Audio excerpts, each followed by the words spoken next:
प्यारे बच्चों, आपका फिर से स्वागत है हमारी क्लास में।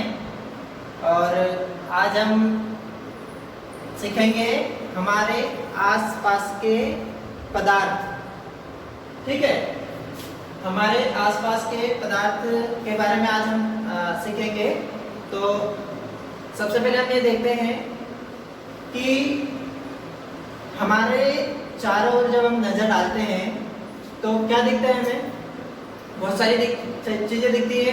जल है, वायु है, पत्थर है, जमीन है, मिट्टी है, ये सारी चीज़ें हमें दिखती हैं। तो ये सारी चीज़ें जो है वो बनी किस चीज़ से हैं, ये चीज़ें जानने के लिए मनुष्य के मस्तिष्क में हमेशा से प्राचीन समय से ही ये चीज़ें जो है विचारनी है और इस चीज़ को जानने के लिए मनुष्य जो है वो उत्सुक रहता है। तो आज हम इस चीज़ को देखते हैं कि क्या है एक्चुअली में ये, और ये जो सारी चीज़ें जो है ये किस चीज़ से बनी होती है। ठीक है, तो इसके बारे में हम पढ़ेंगे आज कि पदार्थ जो जैसे जो भी चीज़ बनी हुई होती है, चाहे वो हम खाना खा रहे हो, हम श्वास ले रहे खुली हवा में सांस ले रहे, हवा वायु जो है वो किससे बनी हुई है।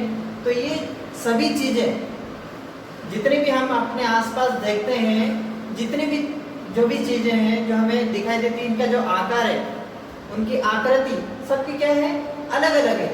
किसी की आकृति गोल है तो किसी की आकृति चौकोर है, किसी की आकृति लंबी है तो किसी की आकृति चौड़ी है। मतलब सभी चीज़ों की आकृति वो जो है अलग अलग है, उनका आकार, उनकी आकृति जो है वो अलग अलग है। ठीक है, तो ये सारी चीज़ें जितनी भी हमें हमारे सराउंड में, हमारे आसपास जितनी भी हमें चीज़ें दिखाई देती हैं, वो चीज़ें सभी पदार्थ से मिलकर बनी होती है। ये चीज़ें जितनी भी जिस चीज़ से या जिस सामग्री से बनी हुई होती है, उस सामग्री को वैज्ञानिकों ने नाम दिया है पदार्थ। क्या नाम दिया है? पदार्थ। ठीक है, हमारे आसपास जितनी भी चीज़ें हमें दिखाई देती हैं, जिनका आकार और आकृति होती हैं, वो चीज़ें जिस सामग्री से बनी हुई होती है, उस सामग्री को वैज्ञानिकों ने नाम दिया है पदार्थ। ठीक है, तो पदार्थ क्या है इसके बारे में हम और आगे भी पढ़ते हैं।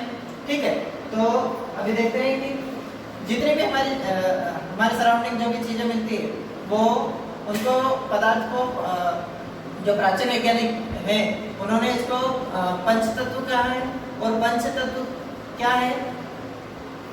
वायु, अग्नि, पृथ्वी, जल और आकाश, ये सभी क्या है? पंचतत्व। प्राचीन वैज्ञानिक जो थे उन्होंने यही बोला कि जो पंचतत्व है, वायु, पृथ्वी, अग्नि, जल और आकाश, इन चीज़ों से ही मिलकर बनी हुई है सारी चीज़ें। जितनी भी वस्तुएं हम अपने आसपास देखते हैं, वो सारी वस्तुएं किससे मिलकर बनी हुई है?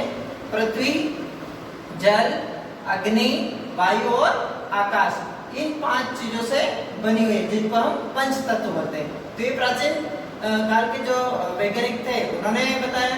और आज के यानी कि आधुनिक वैज्ञानिक जो है, उन्होंने पदार्थ को जो है 2 प्रकार से बांटा गया है, उनके भौतिक गुणों के आधार पर और उनकी रासायनिक प्रकृति के आधार पर 2 भागों में बांटा है। 2 प्रकार से विभाजित किया गया है पदार्थ को, उनके भौतिक गुणों के आधार पर और रासायनिक प्रकृति के आधार पर। तो आज जो हम पढ़ेंगे वो पढ़ेंगे हम भौतिक गुणों के आधार पर, जो है भौतिक गुणों के आधार पर उसके क्या गुणधर्म है, उसकी क्या उसके बारे में जो ज्ञान है वो हम आज उसके बारे में अर्जित करेंगे, लेकिन भौतिक गुणों के बारे में आज हम पढ़ेंगे। ठीक है, तो प्यारे बच्चों, अभी हमने पदार्थ के बारे में जाना और अब हम पदार्थ के भौतिक गुणों के बारे में हम उनका ज्ञान को हम उसको देखेंगे कि क्या होता है।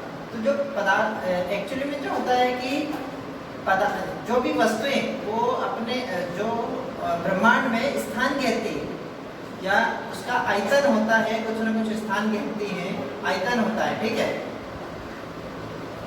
वो इसमें हम देखेंगे कि पदार्थ के जो कण होते हैं वो निरंतर गतिशील होते हैं।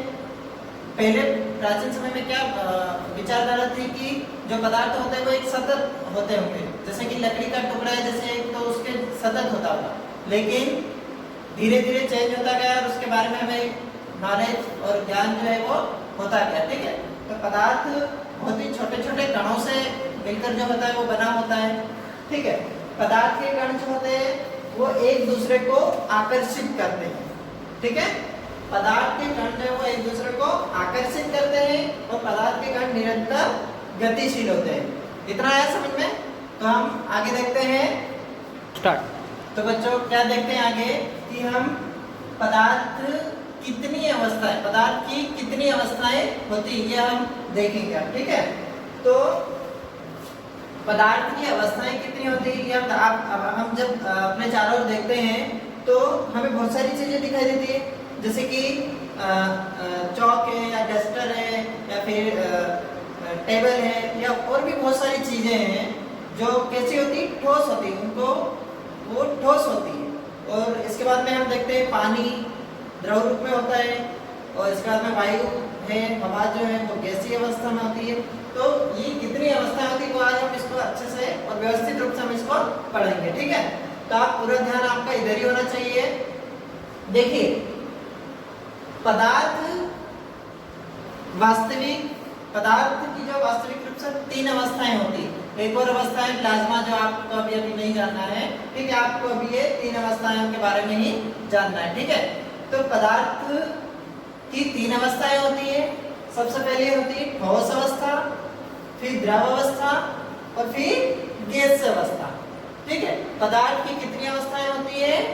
3 अवस्था, ठोस, द्रव और गैस। ठीक है, अब इन्हीं के अलग अलग हम इनके बारे में हम जानेंगे, समझेंगे।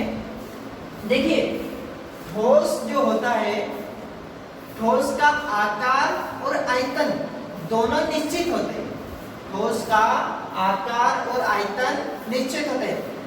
फॉर एग्जांपल जैसे पेन का आकार आकृति दोनों निश्चित है। चाहे मैं इसको यहाँ पे रखूँ तो भी पेन ऐसा का ऐसा ही है सेम, या यहाँ पे रखूँ तो भी पेन सेम है, इससे कैसा ही है। या फिर मैं इसको नीचे गिरा दूंगा तो ऐसा तो ही नहीं कि ये बह के निकल जाएगा। समझ में आ रहा है? यानी कि ठोस जो भी चीज है उसका आकार और आयतन, आयतन का मतलब होता है ब्रह्मांड में वो कितनी जगह घेर रहा है। ठीक है, वायुमंडल में खुली जगह पर वो जगह कितनी घेर रहा है वो उसका आयतन होता है।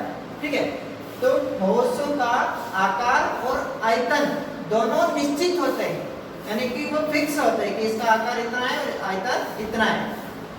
और ठोस के जो कण जो होते हैं वो एकदम पास सटे हुए होते हैं। ठोस के जो कण होते हैं वो एकदम पास सटे हुए होते हैं। ठीक है, ठोस समझ में आया? अब हम चलते हैं द्रव पे। देखो, द्रव जो है, द्रव का आयतन तो निश्चित होता है परंतु उसका आकार निश्चित नहीं होता। कैसे? कि देखिए, एक गिलास हमने पानी लिया। ठीक है, एक गिलास क्या लिया? पानी लिया। एक गिलास पानी लिया और उसको हमने एक बड़े वाले पात्र में, किसी बड़े वाले पात्र में हमने डाल दिया। या फिर हम एक काम करते एक बड़ा सा मग लिया, उसमें हमने डाल दिया। क्या पानी की मात्रा कम हुई? नहीं हुई। वेरी गुड, पानी की मात्रा कम नहीं हुई, पानी तो उतना का उतना ही है, लेकिन उसका आकार तो चेंज हो गया ना। हमने जब पानी गिलास में रखा था तब तो उसका आकार कैसा था? गिलास के जैसा। लेकिन जब हमने बड़े से मग में डाल दिया तो उसने किसका आकार ले लिया? उस मग का।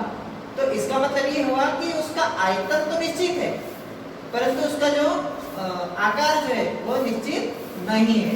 चाहे द्रव को जिस पात्र में हम डाल देंगे वो उस पात्र का जो आकार वो ग्रहण कर लेगा। दूसरी बात कि द्रव के जो कण होते हैं वो ठोस की अपेक्षा कुछ दूर होते हैं। किसकी अपेक्षा? ठोस की अपेक्षा द्रव के जो कण होते हैं ये थोड़े दूर होते हैं। ठीक है, अब द्रव में बहुत सारी चीजें आ गई, जल है, दूध है और तेल है, ये सारी चीजें द्रव होती, जिसमें ऊपर से नीचे की ओर बहने का गुण होता है, वो होता है द्रव। ठीक है, जैसे पानी ऊपर से नीचे की ओर बहता है तो द्रव है, दूध ऊपर से नीचे की ओर बहता है, द्रव है। समझ में आया? तो हम आगे चलते हैं। गैस, देखिए गैस दिखाई नहीं देती सबसे पहले तो। गैस के कण इतने दूर दूर होते हैं, बहुत ज्यादा दूर, ठोस और द्रव दोनों की अपेक्षा बहुत ज्यादा दूर दूर होते हैं गैस के कण, जो इसलिए हमें वो दिखाई भी नहीं देती। अब गैस के कण बहुत ज्यादा दूर दूर होते हैं। अब इसका आकार और आयतन दोनों कैसे होते हैं? अनिश्चित। इसका आकार और आयतन दोनों निश्चित नहीं होते। यदि हम किसी एक कुछ जैसे सिलेंडर होता है, जो हवा भरने के लिए जो सिलेंडर होता है, उसमें यदि हम हवा भरते हैं तो उसमें हम बहुत ज्यादा ठूस के हम हवा भर सकते हैं। समझ में आया? यानी कि उसमें ऐसा नहीं कि बस इतनी सी भर दी और बस हो गया, पर उसमें हम बहुत ज्यादा हवा उसमें भर सकते हैं, मतलब उसको संपीड़ित कर सकते हैं। उस कम जगह में भी ज्यादा हवा हम उसमें भर सकते हैं। इतना समझ में आया? और इसके जो कण होते हैं वो ठोस और द्रव की अपेक्षा बहुत ज्यादा दूर दूर होते हैं। आया समझ में? तो आप अभी जितना भी आपको बताया उसको आप एक बार और रिपीट करके अपनी कॉपी में आप तीनों का चित्र बनाकर आप और भी अच्छे से इसको समझ सकते हैं। आप वीडियो को रिपीट करके भी आप सुन के और अच्छे से इसको समझ सकते हैं। तो प्यारे बच्चों, आप इसी प्रकार से वीडियो देखते रहें और अपनी जो चीजें वो सीखते रहें। थैंक यू, धन्यवाद, जय हिंद।